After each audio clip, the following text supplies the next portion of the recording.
Can't get a refund. Your warranty expired 2 years ago. So we're gonna make the post office pay for my new stereo now?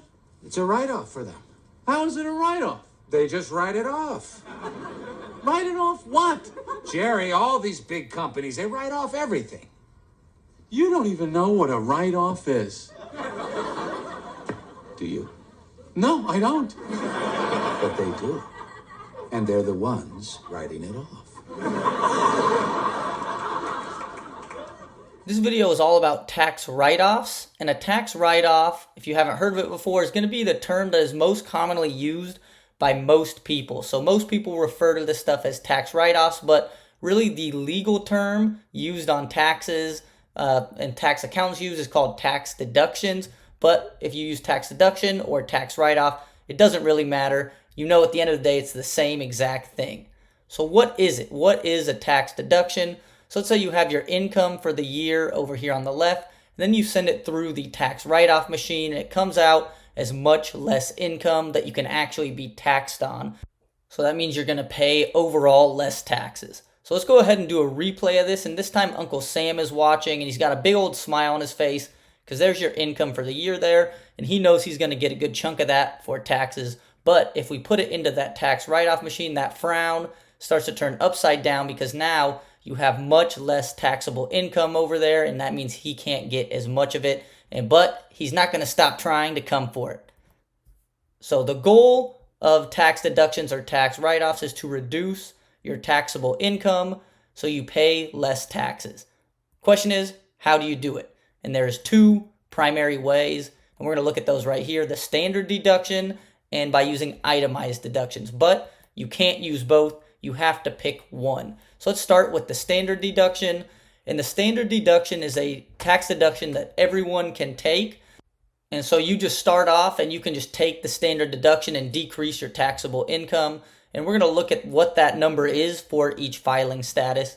So if you file as single, your standard deduction is going to be $14,600. So whatever your total income is for the year, you can just subtract $14,600, and that's what you'll be taxed on.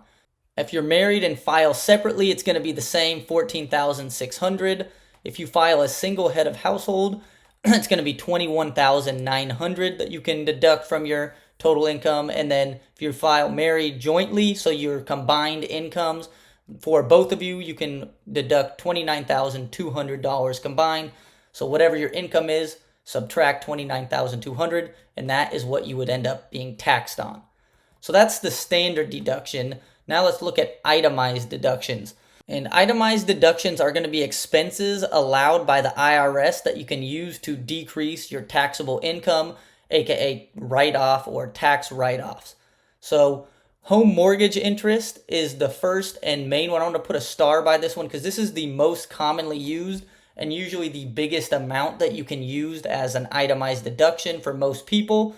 You can also write off extra property taxes, charitable donations that you made, you can use as tax deductions. Excess medical expenses you can use. Extra work-related expenses. So if you spend a lot of money on gas for work or you're traveling for work, you can use those as tax write-offs. And then you can also use gambling losses as tax write-offs and capital losses. So if your stock accounts lost money on the year, you can use those as tax deductions as well. But do make a note about this is that you can only write up to $3,000 of capital losses as itemized deductions. So if you lost $20,000 in the stock market that year, you can only use up to $3,000 of that. So you could only write off $3,000 as an itemized deduction. So the real question is, because you can only pick one, which one do you use? Do you take your standard deduction or do you use your itemized deductions? So let's say you're filing as single and your standard deduction is going to be $14,600. So you can automatically just subtract $14,600 from your total income for your taxable income. And so it becomes very easy. You should only use itemized deductions instead of the standard if it's more. So let's say you have medical expenses, work expenses, and capital losses, and that's all you can find for your itemized deductions for the year. And so it totals up to $10,300. So in this case, you would definitely just take the standard deduction. It's just nice and easy, and it's more. So you just subtract $14,600 from your total income. Let's look at another scenario, filing single. But let's say you just bought a house So you have a bunch of home mortgage interest. Remember, that's usually the biggest tax deduction most people use for itemized. If you're going itemized, let's say you donated some money to charity you can use, you have some extra work expenses and some capital losses. You add all those up, and now your itemized deductions total $17,900. So now in this case, that's quite a bit more, so you would use itemized deductions instead of the standard deductions.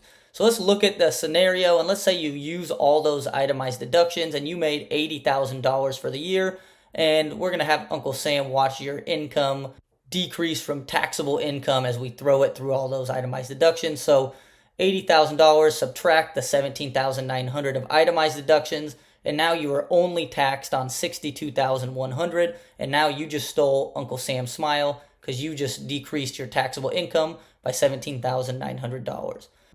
So that is a brief overview of everything you need to know about tax deductions and tax write-offs, and just a quick reminder to take it easy.